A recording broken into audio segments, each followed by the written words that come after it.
Hi everyone, आज हम बात करेंगे इंटरफेरेंस इन थिन फिल्म्स के बारे में।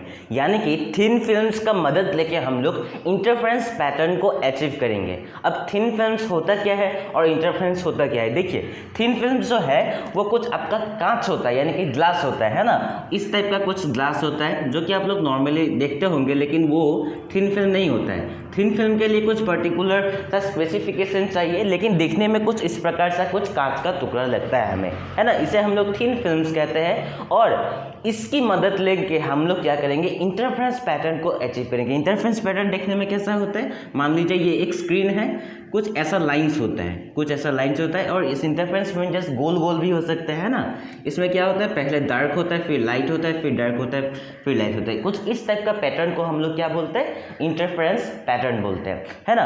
अब हम लोग क्या करते हैं कि इन दोनों को रब कर देते हैं, और इस थिन फिल्म्स में दो टॉपिक आपके आते हैं। पहला इंटरफेरेंस ड्यू टू रिफ्लेक्शन और दूसरा इंटरफेरेंस ड्यू टू ट्रांसमिशन। यानी कि इस जो थिन फिल्म्स होते हैं ना, उस थिन फिल्म्स में दो प्रोसेस होते हैं, एक होता है आपका रिफ्लेक्शन, दूसरा होता है आपका ट्रांसमिशन। तो रिफ्लेक्शन की वजह से हम लोग को अलग से मिलेंगे इंटरफेरेंस पैटर्न, और ट्रांसमिशन की वजह से भी हम लोग को एक्स्ट्रा से मिलेंगे एक अलग सा इंटरफेरेंस पैटर्न। तो आज हम लोग क्या करेंगे, interference due to reflection topic को डिस्कस करेंगे, क्योंकि ये टॉपिक ही अपने आप में बहुत ही बड़ा है ना। नेक्स्ट वीडियो में हम लोग क्या देखेंगे, इंटरफेरेंस ड्यू टू ट्रांसमिशन देखेंगे, है ना।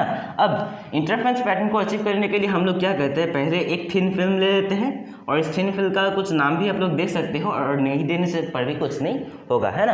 अब यहाँ पर क्या करते हैं, एक इंसिडेंट लाइट को ऐसे करते हैं, एक इंसिडेंट लाइट को ऐसे ड्रॉ करते हैं, और इस पर एक नॉर्मल बना देते हैं, और इस पर एक नॉर्मल बना देते हैं ना, इसको थोड़ा सा ऐसे कर देते हैं। अब क्या होगा, यहाँ पर दो प्रोसेस होंगी, एक तो ये रिफ्लेक्ट होके चले जाएंगे, एक तो ये रिफ्लेक्ट होके चले जाएंगे, और दूसरा क्या होंगे, और दूसरा थोड़ा सा यहाँ पर ऐसे रिफ्लेक्ट हो जाएंगे, थोड़ा सा यहाँ पर ऐसे रिफ्लेक्ट हो जाएंगे। अब क्या होगा, यहाँ पर जो है ये तो फिर से रिफ्लेक्ट होंगे, यहाँ पर इंसिडेंट होने पर ये इंसिडेंट रे तरह के बिहेव कर रहा है, इंसिडेंट रे की तरह बिहेव कर रहा है, तो ये फिर से क्या हो जाएंगे, ये फिर से रिफ्लेक्ट होके आगे चले जाएंगे। डायग्राम को समझ रहे हो। और थोड़ा सा जैसे यहाँ पर हुआ था, थोड़ा सा रिफ्लेक्ट हो रहा, थोड़ा सा ट्रांसमिट हुआ था, तो यहाँ पर फिर से क्या हो जाएंगे, थोड़ा सा ट्रांसमिट हो जाएंगे और थोड़ा सा रिफ्लेक्ट होकर चले जाएंगे, है ना। तो यहाँ पर हम लोग एक नॉर्मल फिर से ड्रॉ कर देते हैं, है ना। और यहाँ पर देखिए, यहाँ पर ये एंगल क्या है, ये है इंसिडेंट एंगल,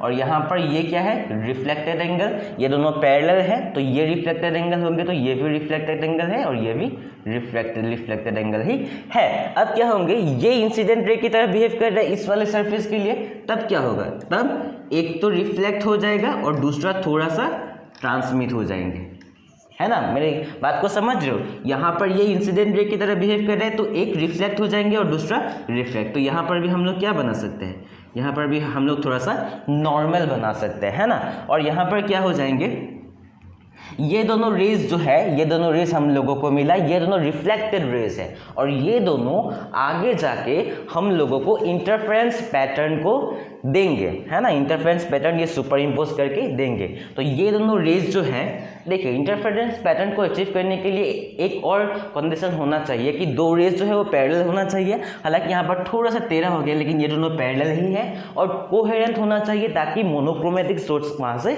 निकले। कोहेरेंट सोर्स कैसे होंगे, ये होगा या नहीं, ऑब्वियसली होगा, क्योंकि ये देखिए सिर्फ एक ही सोर्स ऑफ लाइट तो हमने यहाँ पर यूज किया है ना। और इस लाइट से ही क्या हुआ, ये दोनों रिफ्लेक्टेड रेज आ गए हम लोग के पास, तो सेम सोर्स से जनरेटेड हुआ दो रिफ्लेक्टेड रेज है, तो ये ऑब्वियसली कोहेरेंट सोर्सेस है ना।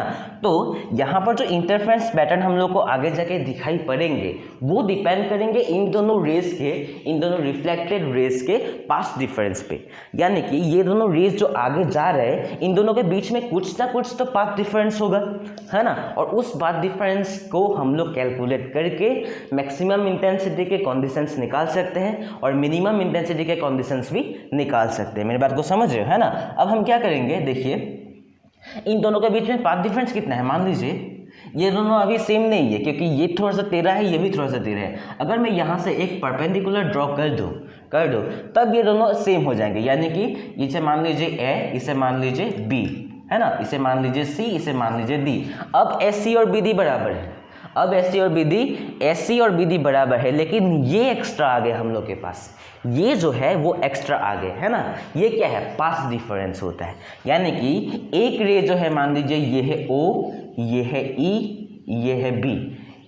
एक रे यहाँ से यहाँ तक गया और दूसरा रे यहाँ से यहाँ तक गया, यानी कि ये रे जो है जब तक O A तक पहुँचे और इस वाले रे में क्या हुआ, O E से B तक जाना पड़ा, यानी कि जब तक O B तक पहुँचे ऐसा करके तब तक O A तक पहुँच गए इस वाले रे के लिए। अब हम लोग को पाथ डिफरेंस अगर निकालना पड़े वो क्या था, यहाँ पर लाइट ट्रेवल हो रहा है, यानी कि ऑप्टिकल पाथ डिफरेंस की हम लोग को बात करनी पड़ेगी। ऑप्टिकल पाथ डिफरेंस जो होता है वो क्या होता है पता है, रिफ्रैक्टिव इंडेक्स जो कि हम लोग म्यू कहते हैं ना, रिफ्रैक्टिव सिंबल होता है refractive index into geometrical path difference, यहाँ पर जियोमेट्रिकल पाथ डिफरेंस कौन सा होगा, जियोमेट्रिकल पाथ डिफरेंस होगा ये वाले पाथ माइनस ये वाले पाथ, क्योंकि पाथ डिफरेंस यानी कि माइनस ये वाले पाथ जो कि बड़ा है ओ E B path minus O है ना, पाथ का डिफरेंस है ना। ओ ई बी को हम लोग तोड़ सकते हैं, कैसे तोड़ सकते हैं, ये है आपका ज्योमेट्रिकल पाथ डिफरेंस और यहाँ पर रिफ्रैक्टिव इंडेक्स मल्टीप्लाइड होके रहेंगे। ओ ई बी को हम लोग तोड़ सकते हैं कैसे, O E plus E B minus O A और यहाँ पर रिफ्रैक्टिव इंडेक्स दोनों में मल्टीप्लाइड हो जाएंगे, रिफ्रैक्टिव इंडेक्स दोनों में पर्टिकुलरली मल्टीप्लाइड हो जाएंगे। यहाँ पर ओ ए जो है वो एयर में है, यानी कि इसका रिफ्रैक्टिव इंडेक्स कितना होगा, ये ओ ए वाला रे कहाँ पर स्थित है, ओ ए वाला रे आपके एयर में स्थित है, यानी कि हवा में रिफ्रैक्टिव इंडेक्स कितना होता है, वैल्यू हमेशा 1 होते हैं, तो यहाँ पर हम लोग इंटू 1 करेंगे। लेकिन ये क्या पर है, ग्लास पर है, इंटरफेरेंस इन थिन फिल्म्स, तो ये थिन फिल्म है तो यहाँ पर म्यू तो म्यू ही रहेंगे। अब हम लोग इसका वैल्यू फाइंड करेंगे, पुट कर देंगे, आंसर हम लोग के पास निकल के आ जाएंगे, है ना। तो ओ ई और ई बी का वैल्यू कहाँ से फाइंड करेंगे, ओ ई और ई बी का वैल्यू यहाँ पर मैं एम कर देता हूँ, ठीक है ना, एम साइन पुट कर देता हूँ। तो यहाँ पर हम लोग ट्रिगोनोमेट्री का थोड़ा सा हेल्प लेंगे। ट्रिगोनोमेट्री में होता क्या है, यहाँ पे देखिए हम लोगों को क्या चाहिए, ओ ई चाहिए, तो इसके लिए हम लोग ये वाला ट्रायंगल कंसीडर करेंगे ओ एम ई। और एक बात आप लोग ध्यान रखिए, ओ ई और ई बी दोनों बराबर है, ओ ई और ई बी दोनों बराबर है। आप लोग डायग्राम से ही देख सकते हैं, थोड़ा सा यहाँ पर टेढ़ा हो सकता है लेकिन ये दोनों एग्जैक्टली इक्वल है, क्योंकि सेम देखिए ये इंसिडेंट रे है, ये रिफ्लेक्टेड रे है, कुछ भी यहाँ में फर्क नहीं आएंगे। तो यहाँ पर हम लोग कह सकते हैं जो ओ ही है ये ई बी के बराबर होंगे। वो कितना होंगे, इस फिल्म के जो थिकनेस है उसे हम लोग डी मान सकते हो, टी मान सकते हो, मान लीजिए थिकनेस को टी मान लेते हैं, तो ये होगा टी बाई कोसार। इस वाले ट्रायंगल में ओ एम ए ट्रायंगल में आप लोग देखिए, ओ एम ए ट्रायंगल में आप लोग कॉस थीटा लगाइए, थीटा कितना है आर है, कॉस आर लगाइए। इस वाले एंगल से देखेंगे तो ये हाइपोटेनियस है, ये एंगल है, ये बेस है, ये हाइपोटेनियस है, ये वाले एंगल और ये वाले परपेंडिकुलर है। तो हमें क्या चाहिए, cos theta is equal to कितना था, बेस बाय हाइपोटेनस, यानी कि ईएम को ईएम रख लेते हैं। हाइपोटेनस कितना था हम लोग के पास, ओ ई था, तो हम लोग को चाहिए क्या, ओ ई चाहिए, तो ओ ई को उधर ले आएंगे, इज इक्वल टू कितना हो जाएंगे, EM divided by cos r. और ईएम कितना था, ईएम जो है वो थिकनेस है, तो ईएम के जगह पर हम लोग थिकनेस पुट कर देते तो टी बाई कॉस आर, तो वो हम लोग को मिल गया टी बाई कॉस आर। कुछ भी डाउट हो तो कमेंट सेक्शन में मुझे बता सकते हो, है ना। अब ये दोनों तो निकल के आ गए, यहाँ पर पुट कर देंगे, आंसर निकल के आ जाएंगे। लेकिन ओ ए निकालना है, ओ ए क्या है, ओ ए को हम लोग कैसे निकालेंगे, ओ ए को निकालने के लिए एक ही तरीका है। यहाँ पर देखिए इस वाले एंगल को हम लोग इंसिडेंट एंगल मान लेते हैं और ओ ए बी ट्रायंगल में क्या लगा देंगे, ओ ए बी ट्रायंगल में हम लोग क्या लगा देंगे, साइन थीटा लगा देंगे, यानी कि साइन आई लगा देंगे। Sine I is equal to क्या था, परपेंडिकुलर बाय हाइपोटेनस। यहाँ पर परपेंडिकुलर कौन सा होगा, ये वाला परपेंडिकुलर होगा, क्योंकि ये हाइपोटेनस है, ये एंगल है, ये बेस है, ये परपेंडिकुलर होगा, है या नहीं है। तो यहाँ पर ओ ए है ना, यहाँ पर क्या होगा, सम पीपल हैव, यानी कि परपेंडिकुलर बाय हाइपोटेनस। हाइपोटेनस आपका कौन सा था, ओ बी, क्या होगा, ओ बी होगा। और हम लोग को चाहिए क्या, ओ ए, तो O B sine I, O B sine I is equal to O A. तो हम लोग को ओ बी कितना है, ओ बी को हम लोग दो तरीके से तोड़ सकते हैं, O M plus M B. O B को हम लोग दो तरीके से तोड़ सकते हैं, O M plus M B. Sine I is equal to कितना होगा, ओ ए होगा, है ना। अब ओ एम और एम बी को फाइंड कीजिए, ओ एम इस वाले ट्रायंगल से कितना होगा, फिर हम ये ट्रायंगल लेंगे, इस वाले ट्रायंगल से ओ एम को फाइंड करेंगे तो वो होगा tan r is equal to क्या था, परपेंडिकुलर बाई बेस था, परपेंडिकुलर यहाँ पर कौन सा होगा, ये वाला होगा। tan r is equal to perpendicular मतलब ये वाला यानी कि OM, और बेस मतलब कौन सा होगा, ये वाला होगा यानी कि थिकनेस यानी कि T tan r।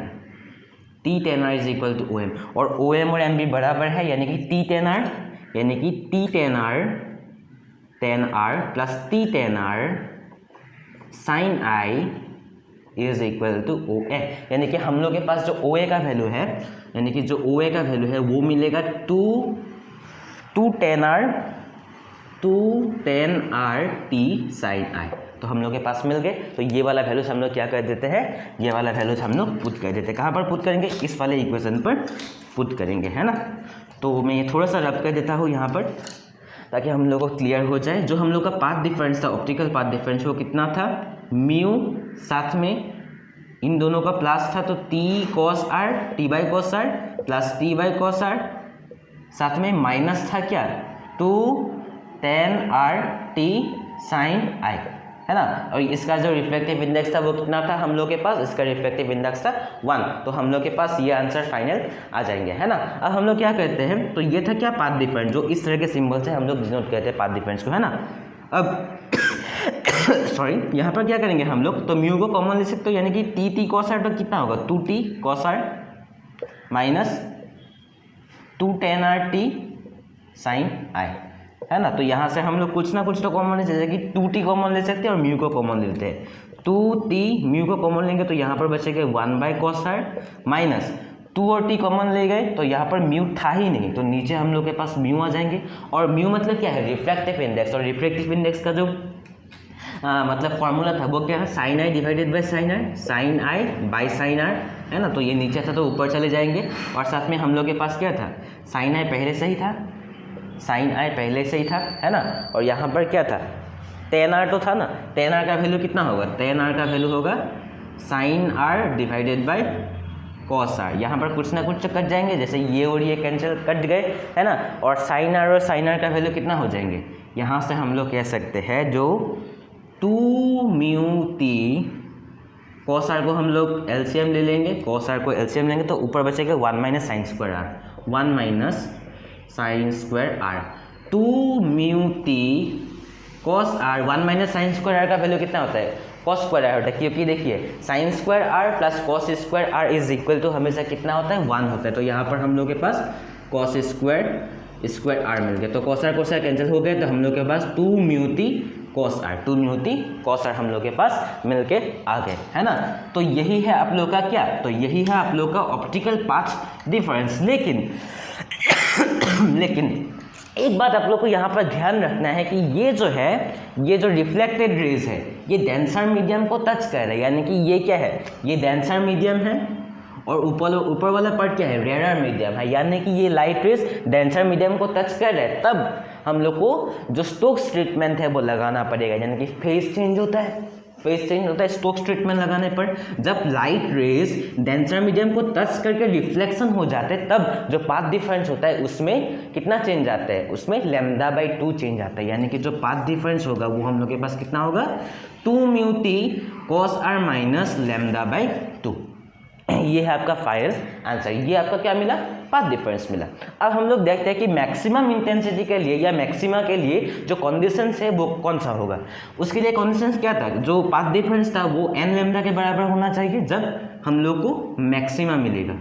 तो यहाँ से आप लोग को किसका वैल्यू चाहिए, तो यहाँ से आप लोग को वैल्यू चाहिए 2 म्यू टी कॉस आर का, यानी कि इसे यही आप लोग का फाइनल आंसर है। लेकिन थोड़ा सा अगर आप लोग इसे मॉडिफाई करना चाहते हो तो इससे क्या होगा, n लैम्डा प्लस λ/2। ये आपका है कंडीशन फॉर मैक्सिमम इंटेंसिटी की, यानी कि जब ये कंडीशन सेटिस्फाई हो जाएंगे तो आप लोग के इंटरफेरेंस पैटर्न पर एक ब्राइट फ्रिंज दिखेंगे, है ना। और जब यही path difference 2 mu T cos r जो है वो क्या है, वो 2n+1 λ/2 है, तब हम लोग के पास क्या आते हैं, मिनिमा का कंडीशन आता है। और यही है आपका मिनिमा का फाइनल आंसर। तो कुछ भी डाउट नहीं है। और ये वाले कहाँ से, n लैम्डा 2n+1 λ/2, ये वाले कहाँ से आए, तो ये भी तो एक बड़ा सा क्वेश्चन है। ये आए आपके यंग्स डबल स्लिट एक्सपेरिमेंट से कि हाँ, कि यहाँ पर जब ब्राइट फ्रिंज होता है तो इस वाले कंडीशंस को सेटिस्फाई करना चाहिए। तो आई होप आप लोग समझ गए। कुछ भी डाउट हो तो मुझे कमेंट सेक्शन में मुझे बता सकते हो। किसी भी वीडियो में कोई भी डाउट हो तो मुझे कमेंट सेक्शन में बताइए, मैं विद इन फ्यू आवर्स उससे आपके हल करके देना कोशिश करेंगे, है ना। तो मिलते हैं अगली वीडियो में, तब तक के लिए जय हिंद।